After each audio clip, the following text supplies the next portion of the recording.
they're temporary Band-Aids, which is a date night, or, hey, let's take a trip here or there, or let's watch a show.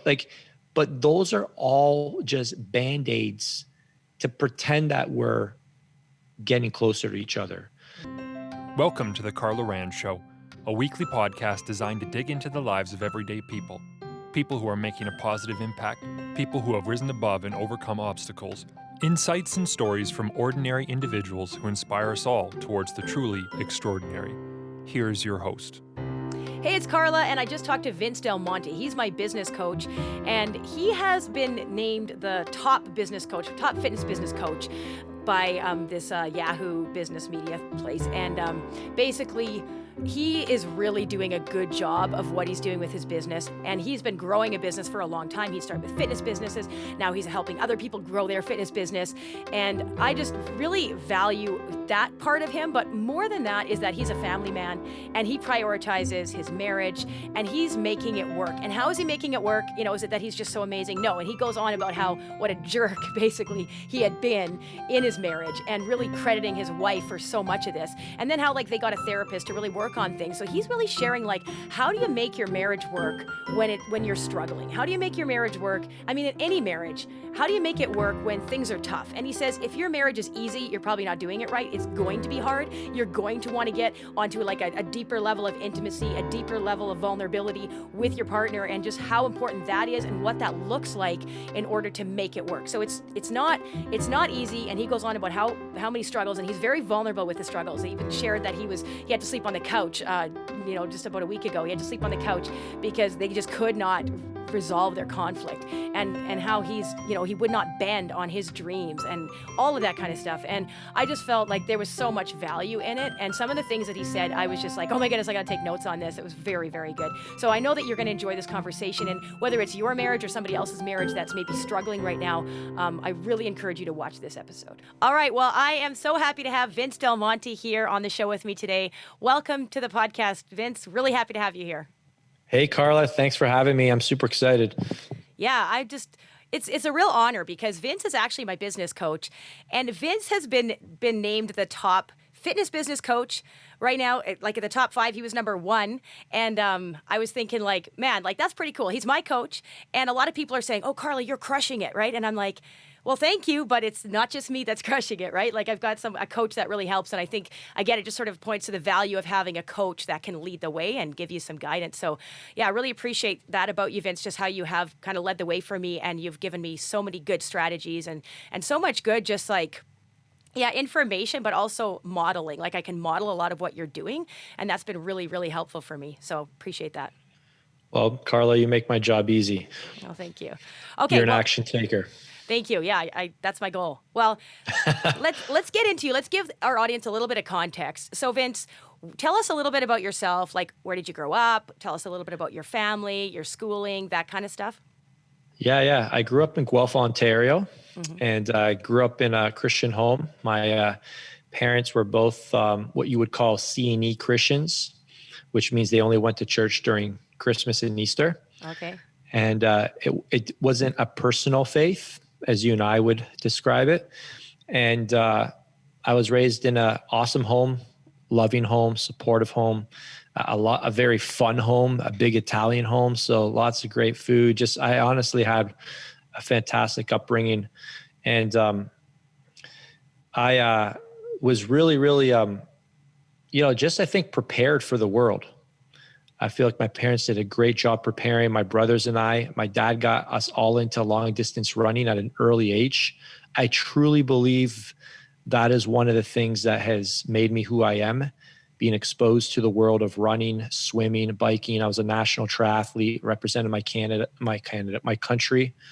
And I was never a world-class runner, not even a national level runner. I was always what you would call, I was above average. I was a mid-packer. Right. For those runners out there, I ran a sub 34 minute 10K, a sub 9 minute 3K, just to kind of give you an idea. So, okay, but I wasn't winning meets.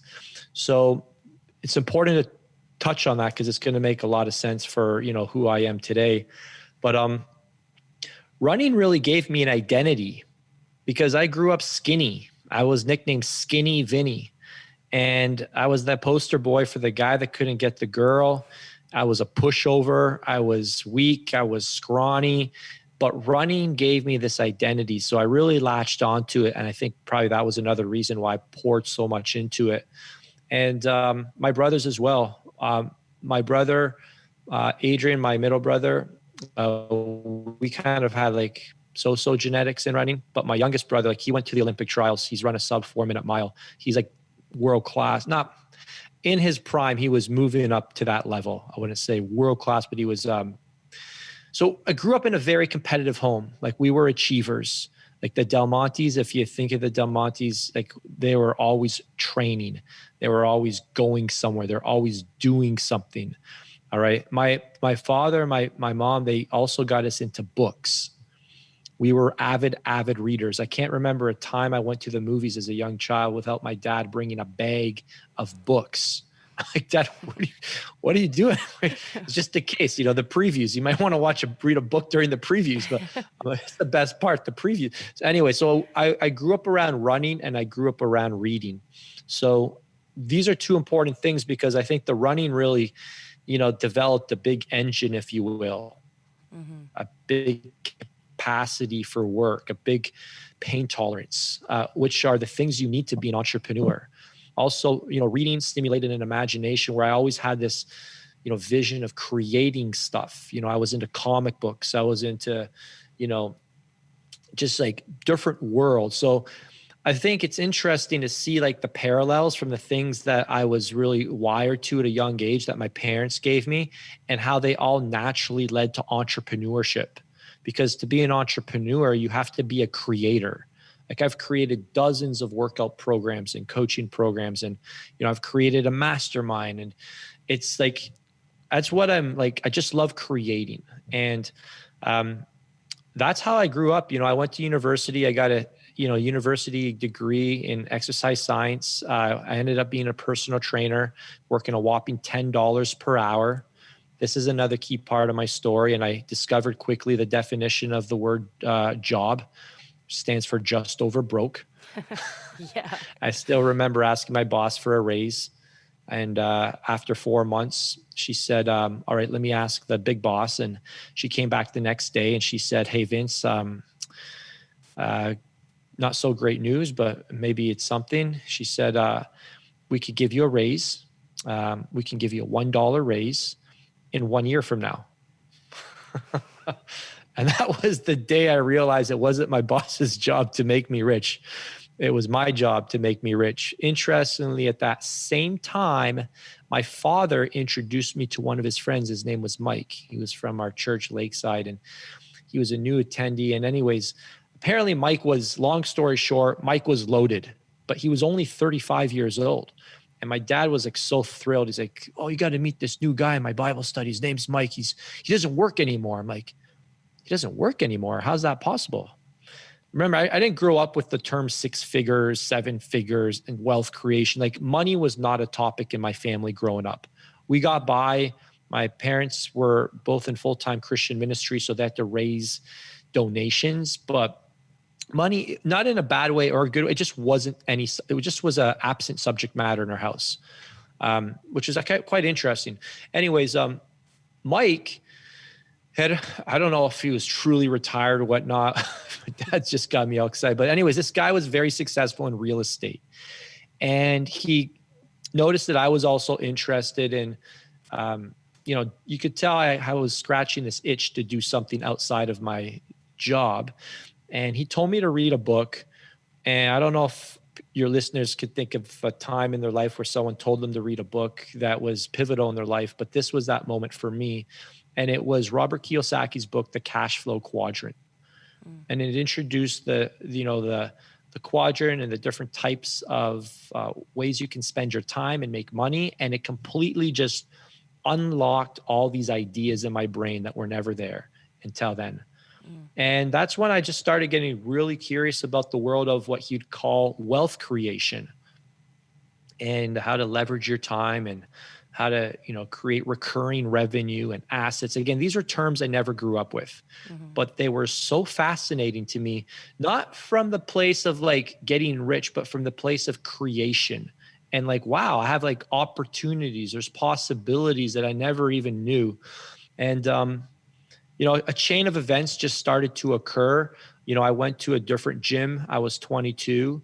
And this was after my 4-month stint at the YMCA, working for a whopping $10 an hour after spending $50,000 on a university education, and which I still don't regret. I was an awesome 4 years. I learned what it was like to be married to, 10 of the wrong guys, because you got 10 roommates for 4 years and you quickly find out you got to make sure you choose the marriage partner properly, because I had a lot of fights with my roommates over 4 years. Anyways, coming back to going to a different gym to work, I got a completely different experience to the fitness industry working at this different gym in town. This gym, I probably shouldn't name the gym because the guy I worked for was a crook. And long story short, this guy taught me how to sell. Funny thing is he was a big overweight guy, and he wore this tracksuit. He always sent me to Gino's Pizza to get him a slice of pizza, and he'd like slap them together. I thought he was Italian.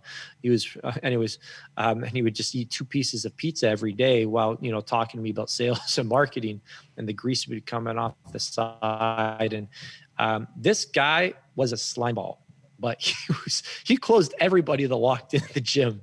He was the smoothest talker ever. So I watched this guy like just stacking up $500 contracts for 12-month gym memberships. And I started watching him sell 12 packages and 36 packages and, $2,000, $5,000 deals. And I'm like, wow, they didn't show me any of this in university. And I got really, really interested in the whole world of not just being a personal trainer, but selling personal training and selling gym memberships and getting a commission. I'm like, interesting. I could spend the same amount of time on the gym floor and make X amount of dollars each month, or I can spend the same amount of time in this gym and just sell and make way more money. So my just gears were churning. That place never worked out because the guy found out a girl I was dating there ratted on me and said, Vince is planning on leaving. So I got pulled into his office one night, and he was a big man, a scary dude looking guy. Who knows who this guy is? Who knows who this guy's connected with? Anyways, he pretty much bullied me into signing a non-comp clause. He says, if you don't sign this, you're not going to be able to work at any of the gyms. I don't know if it was true or not. I'm a 22-year-old kid, but the next day I came in early, I packed my stuff up and I left. I quit. And I worked for another guy up the street. And I got exposed to this world in that light, and fortunately started getting exposed to some really, really good mentors who started just really paving the way for me and how to have a career in the fitness industry. Not just from marketing and selling, but I had some great influences that taught me the world of writing programs and delivering a program and exercise execution. And by the age of 23, I pretty much saw my whole future before my eyes. It was the fitness industry, which was really important for me because, growing up in a Christian home where my father was a pastor for 19 years, I always had this pressure that, the ultimate career was to, sell salvation on Sunday mornings in front of in front of a pulpit in a church with lots of people. And I felt like that's the highest calling. So I always had this, and my parents always supported me, but deep down, even to this day, sometimes I wonder, am I supposed to be in full-time ministry like Christian? Am I supposed to be working in? Sometimes I wonder, like, am I going to end up working in a church in a couple of years from now? I to this day, I still wonder a little bit, but it weighed on me quite a bit. I wondered, is this my path? Like, am I supposed to be working in the gym the rest of my life? Like, really, I'm going to help people with the back extension. I'm going to help people do tricep press downs. Like, is that my career now? Teaching people how to do their macros. And all I knew was I didn't want to be anywhere else. Even to this day, I don't know what I would do if I wasn't in the world of fitness. So I'll speed the story up a bit, but I started doing really well in the gym, learning how to sell. I love selling. I had some great bosses who really just invested into me. That's another big part of my story. My very first, like I'd consider a real mentor, one of my bosses, he poured so much into me. And I told him, I said, Murray, I said, you knew I wasn't going to be here forever. Like, why did you pour so much into me? And he said, you would have cost me more money if you weren't, productive, as opposed to me, holding back. So I just pretty much wanted to get as much out of you as possible. It's like, I'm like, oh, yeah. but what a mindset. Like, he was like, this guy's not going to be here forever, but I'm going to get as much from him as possible. And we have a great relationship to this day.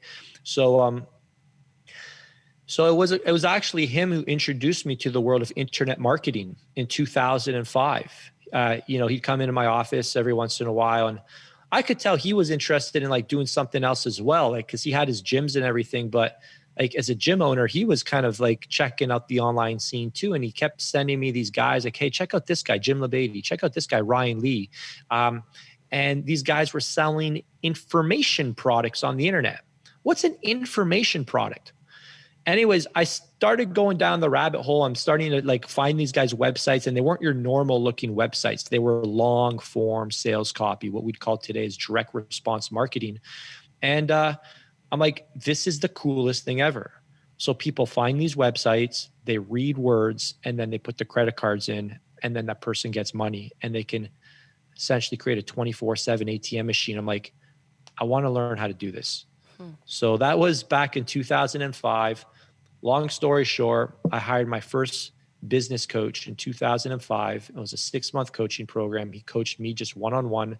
I launched my first ebook, No Nonsense Muscle Building. It was built on my own skinny Vinny to muscular transformation story. And, that was the beginning. It was a 4-year journey to taking that to a 7-figure business. And, the way I did it was through coaches and masterminds. And, that grew into, a very large organization over 12 years. And then after 12 years of creating fitness videos, I realized that I think I've run my course in this space. And I was getting sought out by a lot of people to teach. Hey, could you teach me how to start an online business, fitness business like you've done? And that led to what I do today and what I've been doing the last about 3 years, a little over 3 years officially now, which is coach online fit pros to start, grow, or scale successful high ticket coaching businesses. Yeah, and that's how we met. That's how I found you. And you're totally like a rock star coach. And sometimes, and I just appreciate you being on here because I know you're super busy, and like I see like you're just scrambling all the time. Well, not scrambling, that sounds bad, but you're hustling all the time. Like you're like, yeah, you've got back-to-back calls, you've got so much going on. Plus, you got a family, you got a wife, you got 3 kids. Like there's a lot going on. And I mean, I get it, and I think a lot of either business owners or people that have like jobs that are really busy, like they get it too, right? So tell me a little bit like. You get in this successful business, you're growing it, and that's the way you are, Vince. Like you always want to get to that next level. You always want to do that level up, right? And I think a lot of us can appreciate that because we want that same thing. But how did it affect your family? Like, I know that family is important to you, and really that's why I reached out to you in the first place, Vince. I was like, okay, this guy is a Christian, so he understands my faith, because not everybody does. And this guy's also got a family. And one thing too about you, Vince, is that like that really drew me to you, and why I chose you as my coach is because a lot of the business coaches that I'd had prior to that, they had all ended up divorced. So they were either divorced or they were never married. And I was like, there's something to, I think being a business owner, especially the amount of hustle that you have to do to make things happen, is very hard, can be very hard on a marriage. So can you speak to that a little bit? Like, how does it affect your family? How does it affect your marriage, particularly being a business owner that's hustling like crazy, trying to continue to level up in life? Oh, shoot. We're going to the good stuff right away. Going Here to we the good go. stuff right away, yeah. Well, I'm glad you brought this up because, I've watched a lot of marriages struggle. I've seen a lot of marriages fall apart. I've got friends, the papers are being signed right now as we speak. So it's real. It's a real struggle. I'm me, I'm fully transparent. So don't go anywhere, anyone, about to spill the good stuff. Yeah, because I want to know, like, I know that you're gonna tell us, like, yeah, your struggles. You're not going to be beating around the bush. You have to recognize like marriage is work, and if it's not hard, then it means you're not doing it right. So that's the first lesson, everyone. If marriage is easy, it means you're not doing it right. It means you're not trying to grow closer to each other. And, you know, my marriage is together because of my wife. Now I'm going to talk about like how she's led the way in many areas and set an example, and what we've seen as common themes that end marriages and what I believe has saved our marriage. A lot of things here, but I think the first thing to appreciate is that like when you're married without kids, it's completely different. For us, things got tough when the kids came. And specifically when the third kid came. So it's a capacity thing. It's an energy thing, So right? if you have They two say kids, you're okay, but if you have three, it's no go. two's a breeze, and I know everyone. But when we had one, we were like, "Oh my gosh, this is crazy." And then when we had two, I'm like, "Oh my gosh, this is crazy." So you know, it doesn't get easier, but you do get better, right? You do have to realize it doesn't get easier. You just get better, and we've gained more strategies and support and tools and supplements and habits and like you get better. That's how you get through this. It's not finding a new marriage partner. It's not going to find, you know, I don't know.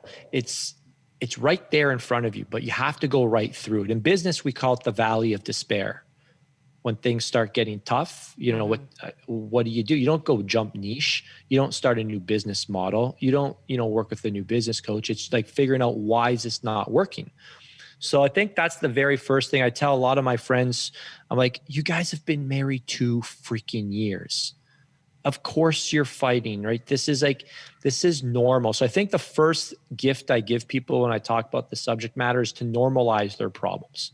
Like what you're going through is new, is not new to you. This is ordinary. Everything you're saying sounds about right. It sounds about right. And heck, just a few nights ago, what the heck happened? I ended up sleeping in the basement just on Friday night, a couple of days ago, because we were at our friend's house and we hadn't seen him for a while. And I think we were 2 bottles of wine in, and we were having a great time.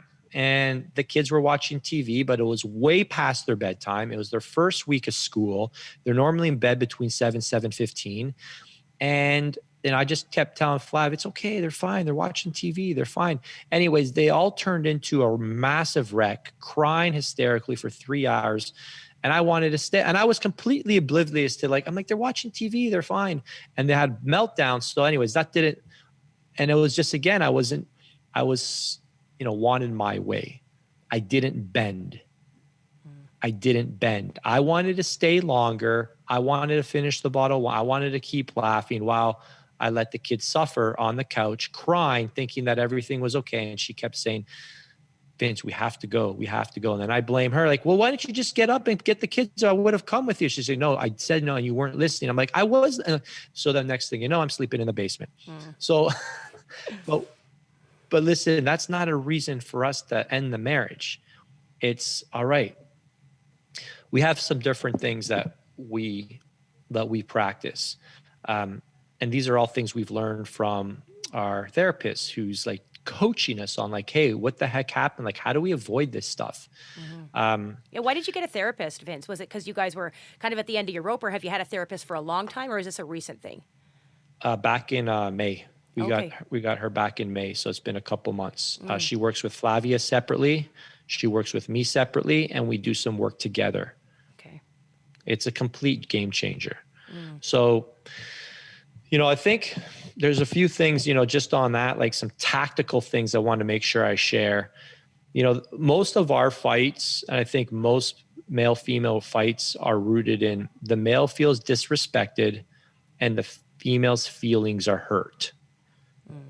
If we look at 99% of our fights, they're typically rooted to her feelings have been hurt and I feel disrespected. So after we fight, we have a little ritual where she has to put one hand on me and I have to put one hand on her. And it doesn't matter who goes first, but I'll say, Flavia, I'm sorry that I hurt your feelings. Will you forgive me? And then she will say, Vince, I am sorry that I disrespected you. will you forgive me? And just the acknowledgement that I've been disrespected and just the acknowledgement that her feelings have been hurt, that like takes care of it like 50% of the way. Mm-hmm. So being able to reconcile and not sweep things under the rug. I used to go 4 days and give Flavia the silent treatment. And that was my way of punishing her. Right. There's a term for that. I forget what it's called, but I would retreat. And I'm like, oh yeah. And the way she would hurt me is she would yell louder.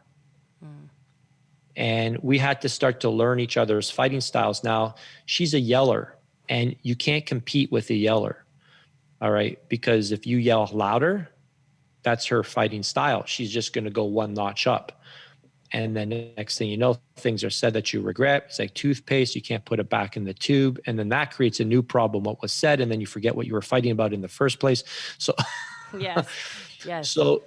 So we've learned like other interesting things as well, that when she yells, it's not something she's proud of. It's something she has a hard time controlling, and she's got to get work to sort that out. But the key is not for me to make her feel bad that she's a yeller, because she already feels ashamed. I didn't know this for the first 7-8 years of our marriage. So I would start to say things like you can't control yourself. You're so emotional. And that would create a whole spiral of issues. But I hadn't even taken the time to work on my marriage to learn that was a style of fighting that she wasn't proud of. And I just had to let her do her thing. Yeah, it's and interesting. then I was just going to say. And vice versa.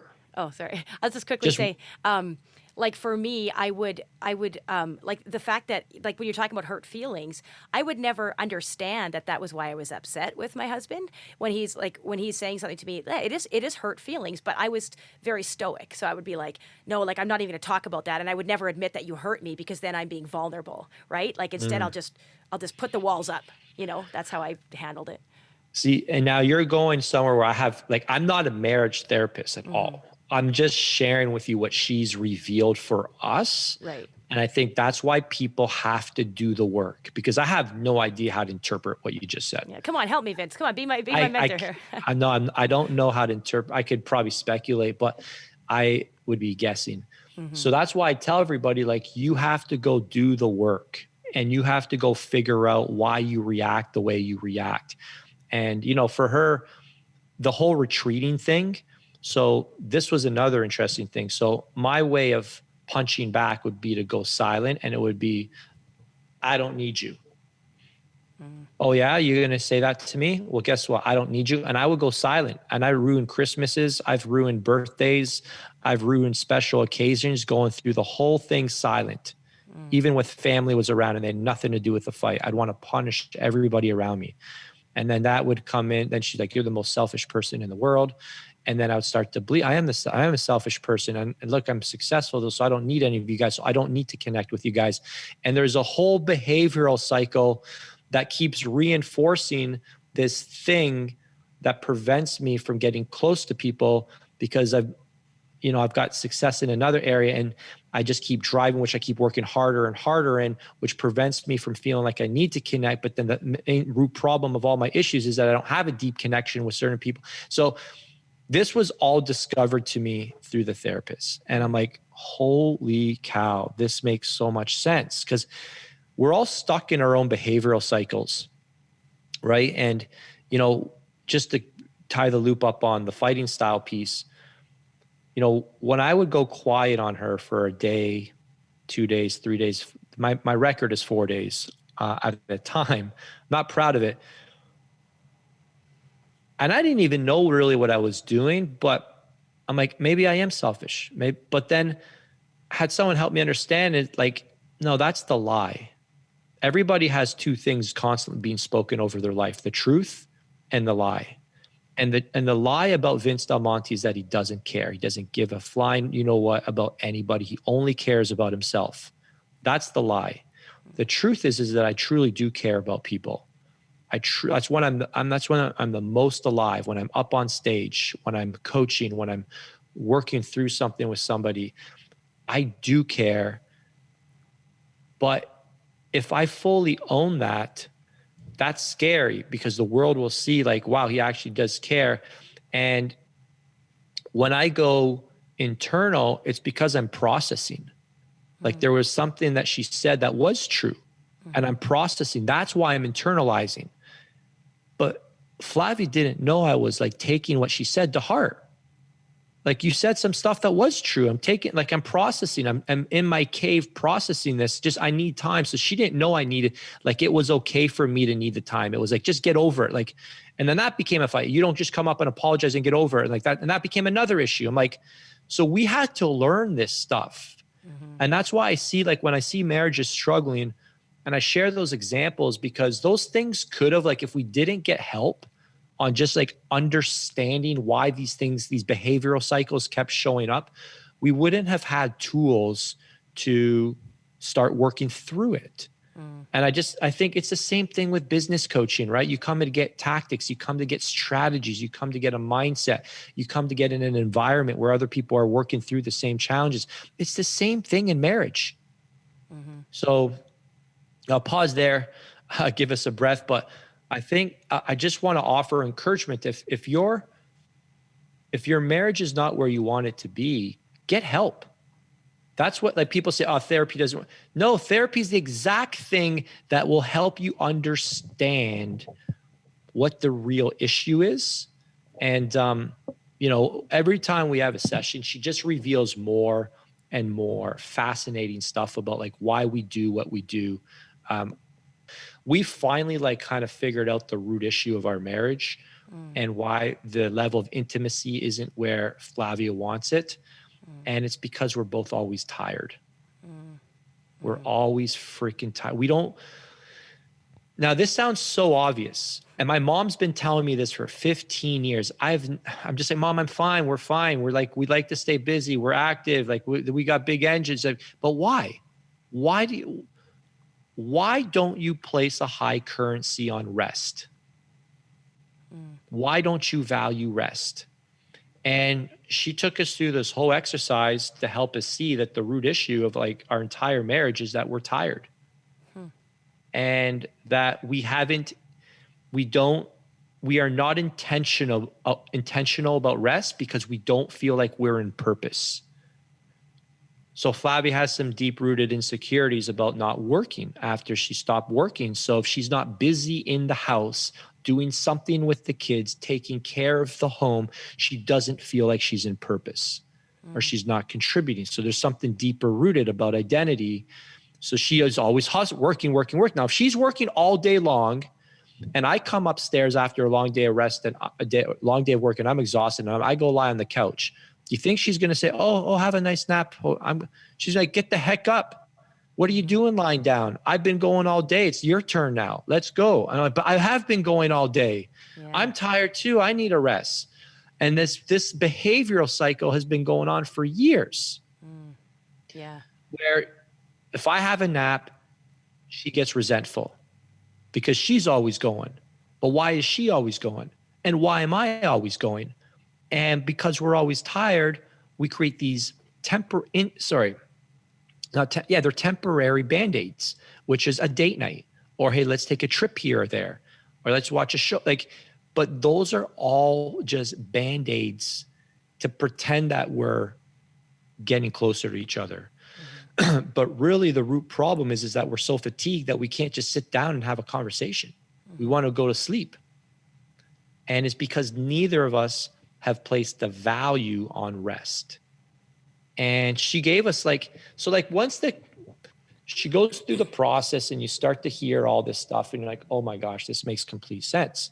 And then by the end of the call, you're always like, all right, so what do we do? And she gave us some really, really simple and tactical things. I'll give you an example for all the moms out there. I think this might be really, really helpful. So I would sense, like, I give an example. If Flavia's tired, I'm like, Flav, go have a nap. And she's like, there's so much stuff to do around the house. I'm like, she's like, okay, I'll go have a nap. Goes upstairs, like literally 10 minutes later, comes back down. I'm like, well, why didn't you nap? She's like, there's too much stuff to do. And we told our girl this, and she's like, I see. So mom isn't getting recognition from the family for resting. It's just not something that's awarded in the Del Monte house. Rest is not awarded because both of us have these deep rooted beliefs. And this goes back to maybe my upbringing, not in a negative way, but it just like there's connections and everything, right? If you rest, you're lazy. That's how I view rest. If you need extra sleep, you're lazy. If you're sitting on the couch, you're lazy. So there's these deep rooted beliefs that lazy people are unsuccessful. We've both had, these are programs that we run in our brain. So the last thing we're going to do is rest. I'm going to even wake up early on the weekends. I'm even going to stay busy all day trying to take care of the house and doing extra things on Sundays. But this is what keeps us just burning the candle at both ends, which prevents us from achieving the one thing in our marriage that needs more than anything, which is the number one thing that's needed more than anything else, which is intimacy. So we've got all of these programs built up, all of these Band-Aids built around everything that's preventing us from the one thing that can draw us closer, which is rest. I totally hear what you're saying. I remember when Jason would be like, "Oh yeah, let's go on a date," and so I'd be like, "Okay, we're gonna go on a date. We've been going crazy," and then he'd take me out, and he would be so tired that we'd be trying to have a conversation, and like he was just his mind wasn't there, and but he's trying to check the box, like, "Okay, I took her on a date." So you're so right. Like these can just be Band-Aids, and so if you're gonna go on a date, at least be well rested so you can have a decent conversation. You know? Right. So she pushes, like she's a great therapist, and she'll push us both, and she'll say, Vince, you need to take full ownership of your rest. And she told Flavia the same thing. Like, Flavia, it is not his job. It is not Vince's job to ensure you're rested. And this is where there was another issue showing up. She's like, well, like, because then you start to think like there's that whole selfish conversation. Like, well, I'm a dad. I've got to watch the kids. Like, I don't have time to rest. Like, I've got to put the family first. And I'm like, this doesn't sound very Christian anymore to like put my rest, my naps in front of the family. Like, I'm a married man now. I've got responsibilities. Like, sorry, that life's long gone. Again, these are programs you run, but are those programs actually helping your marriage get better? And that's where she really called me out, because I'm like, I have to be intentional about my rest. So what I try and do now, instead of finishing my day at 4:30, then going right upstairs, I shut the day down at 4 and I rest for 30 minutes on my time. I rest on my time. And we had the conversation where like, I would be afraid to ask Flavia to have a nap because she's going to freak out. Okay, Flav, I'm like exhausted. You mind if I go have a nap right now? Now, that's okay if I've been intentionalizing rest on my schedule, but there needs to be a safe place in the relationship where she says, hey, I'm really tired. Can you put the kids down tonight? And that's her taking responsibility of needing the rest. But where it really becomes powerful is where what was happening for us, and I'll just kind of wrap this whole conversation up. What was happening for us is like our family time was getting robbed because on Saturday morning, I would just take the kids out. Another Band-Aid. Hey, Flav, why don't you just sleep in today and I'll take the kids out of the house and you can have the morning to yourself. But now our weekends turn into a whole day with me and the kids and then a day with her and the kids. It's like, what about time as the whole family? And again, the root problem, the root issue is that neither of us have been intentionalizing rest. If she was intentionalizing her rest through the week and I was too, we'd be able to spend time as a whole family together. Yeah. I'm like, oh my gosh, this makes so much sense. Like, we've been married for 10 years and we're just discovering this stuff after 10 years together. And I think my encouragement to the listeners is that, like, if you haven't got help, that just might be why you guys are still struggling with the same thing, because you can't see your issues when you're stuck inside them.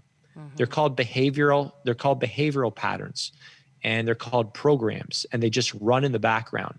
And you need outside eyes that can hold you accountable and just give you simple techniques.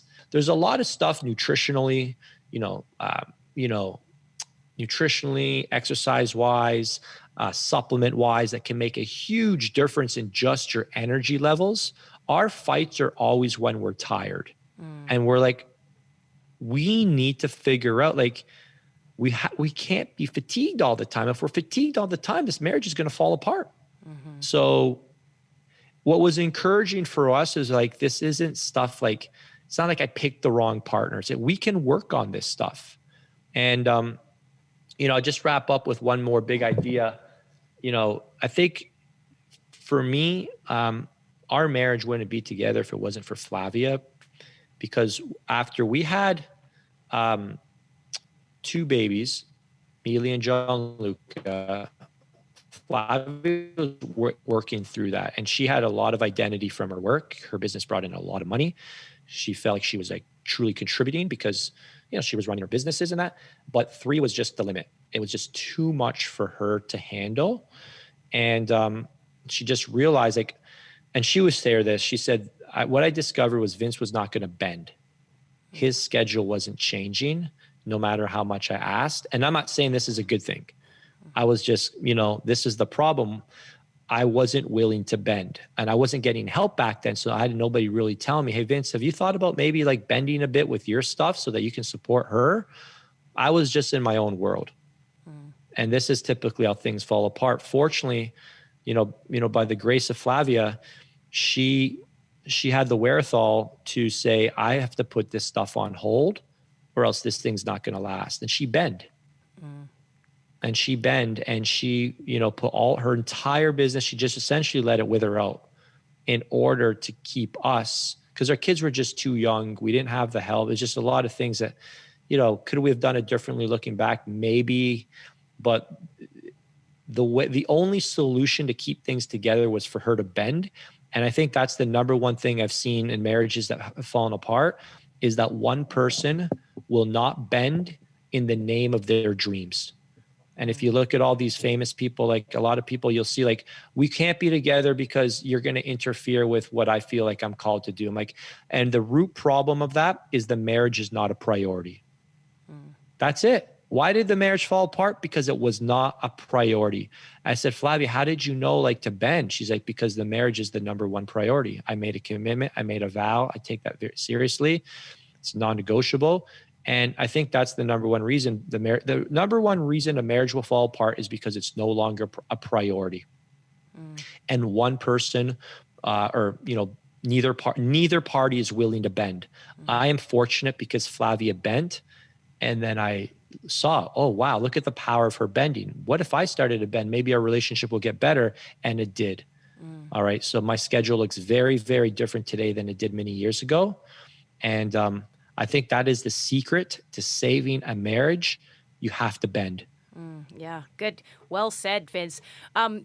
You said a lot about this, but what would be like your advice to a husband? So there's a husband watching this right now, and he's struggling in his marriage, and he's having a hard time dealing with his wife. Maybe she's really difficult. She's emotional. She's out of control. She yells a lot.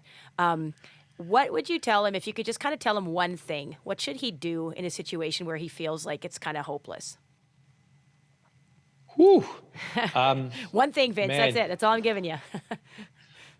I would give something super tactical that I gave somebody who was about to go sign divorce papers. And you have to recognize her for what she's bringing to the table. And I'll give you like a tactical thing. Post-it notes. Every day, put a little post-it note on the mirror and recognize her for what you love most about her. And recognize her in 3 categories: as a mother, as a wife, and as your lover.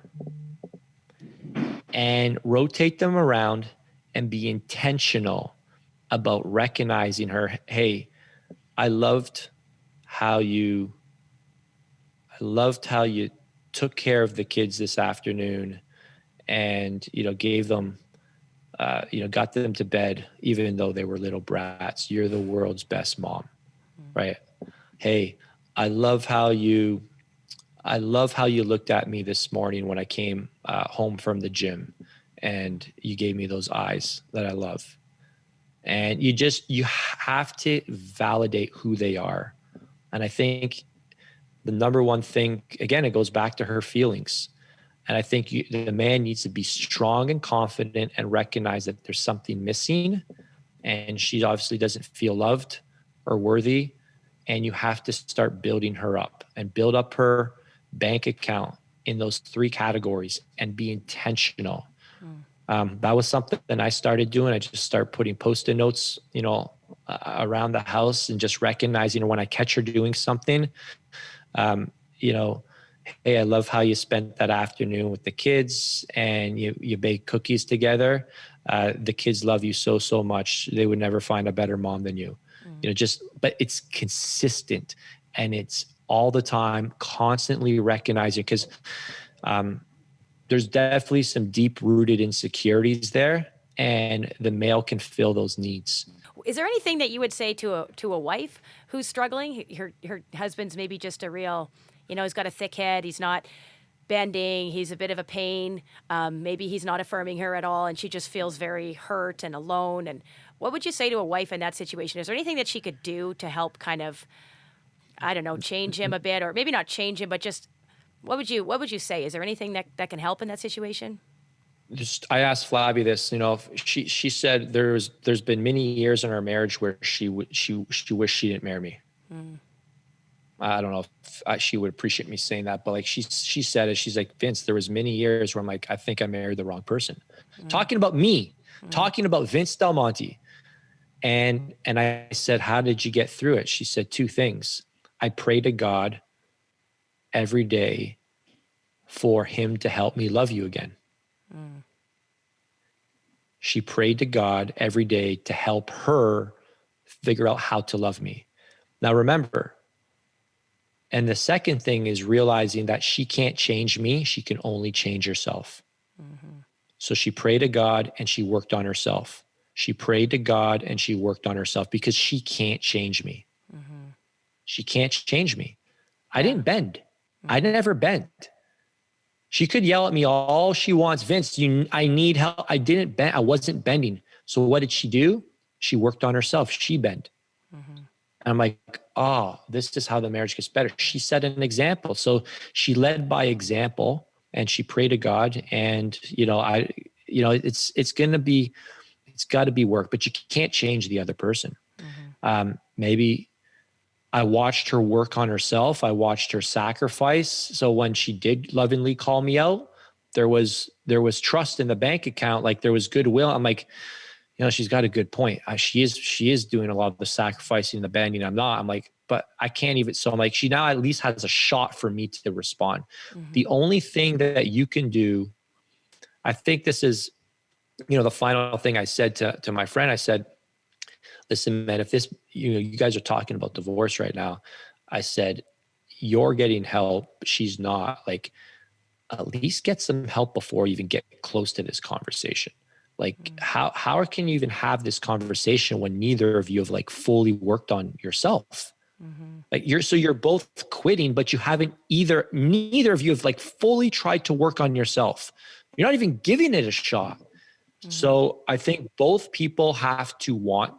So one thing is like, is the marriage a priority?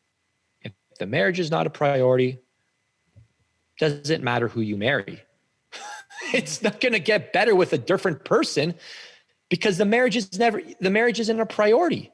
The marriage is a priority because you make a decision. A decision is a commitment. It's not a feeling. All right. First you make your choices, then your choices make you. Yeah. Right? You make a choice to commit, and then that commitment forces you to become a better person. Yeah. Well, I think that's my only advice I have. Both people have to value the marriage being the priority. Like, and you'll see today's day and age with all these entrepreneurs and influencers and celebrities, it's like, it's all about their dreams. It's all about their ambitions. Nobody wants to give up their dreams. Nobody wants to give up their ambitions. And I'm not saying you have to kiss them all away, but you have to be ready to say, hey, listen, our marriage comes first. And I might not be able to do all the things I want in my life because I would rather have a marriage that my kids can model. And that's the thing. It's like, I could make more money. I could have a bigger following. I could write more books. I could travel more, but who's going to suffer? Yeah. My kids are going to suffer. I'm never going to be around for them. So what did I really achieve? So I think it always comes back to like, what's most important to you? If both people, recommit to the marriage as the number one priority, then they'll start to look at, okay, where do I need to bend? Where do you need to bend? And you're both going to take full ownership of what you can separately control. Hopefully both people are willing to get help and then just put in the work and it's just, they call it work for a reason. That's true. Yeah, thank you. Thank you so much, Vince, for sharing that. And thank you for being so vulnerable and sharing your struggles. You're not just saying, okay, here's, top 5 things to do. You're saying like, this is what I'm struggling with. Not like, well, years ago, but right now, I'm in the thick of it, right? So really appreciate you sharing that, Vince. Where can people go to find you and connect with you, Vince, if they want to learn more about what you do with your fitness, what you do with the business, and just to kind of get to know you better? Where's the best place? 2 spots.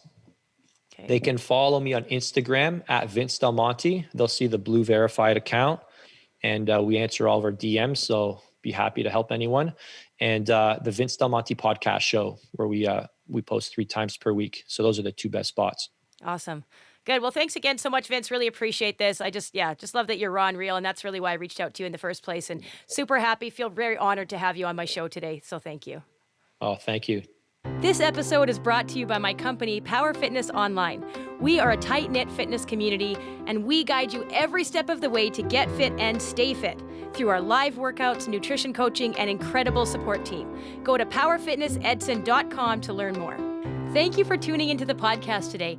If you enjoyed it, please leave a positive review on Spotify, Stitcher, Apple Music, or wherever you're listening. And if you're watching on Facebook or YouTube, I would love to see your comments. I would love to know what you think about this episode and interact with you. I love hearing from you. Once again, I'm Carla Rand, and this is The Carla Rand Show, and I can't wait to see you next week for our next episode.